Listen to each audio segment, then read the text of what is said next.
Hello, Mesa Verde. We're at the point of the season where it's time to do some cuts. The easiest way to do that is as follows. You can just go to our draft page and then click on Rostered Players 2023. If you click here, what you're going to find is your team complete, even if it includes trades that you made during the draft. So I'm just looking here at Javon's team.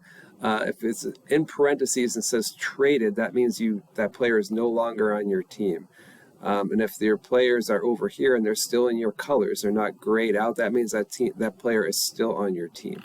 So I'm going to just demonstrate how to do this because it's really not too hard.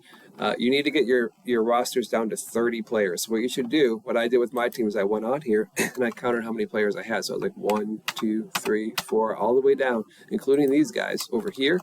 And I realized that I have 32 players. Now, I don't have 32 on here. On here, I have 26, but I just drafted 6 players. So that's where you use these two things in conjunction. So I drafted 6 players. I had 26 on here, so I have a total of 32. So I have to drop 2 players in order to get my roster down to 30. And then you can just start to do your strategy from there. Like for mine, Damar Hamlin, not because of what happened to him, but more just he was a pickup when I had an injured player last year. So he'll probably be one of my cuts. And then I'm just looking at a few guys that might go as well. I drafted 2 running backs, so it might be Zach Moss. I drafted a tight end, so it might be Noah Fant, something like that. So I have to get 2 guys, and I need to email Jeremy the names of those 2 players. He'll subtract them from my team, and then he'll populate the rosters once he has everyone's cuts. We're just going to ask that you do that by Wednesday night, please, so that Jeremy can start to work on them on Thursday and Friday. He'll be out of town next week, so I would really like to get these done preferably before the weekend. So if you could have your cuts to him by Wednesday night, then he can get those into Yahoo.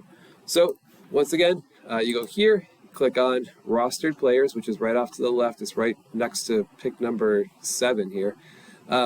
Click on that, count how many players you have, and then add your draft picks to it. And figure out the difference to get to 30 and email those over to Jeremy. And once again, if you have guys in parentheses, they're no longer on your team, and they will show up on the team that you traded them to. So like Shane traded DeAndre Swift to Brad. So if I go to Brad's team, DeAndre Swift is already on there. Okay, so you don't need to go looking out for the players that you traded for. They should be on your roster already. So you can just simply count them. Add the guys you drafted, the number of players you drafted, subtract to get to 30, and that's how many players you should send to Jeremy by Wednesday night, please. If you have any questions, please email me, and we'll get them cleared up for you. Thanks. Bye-bye.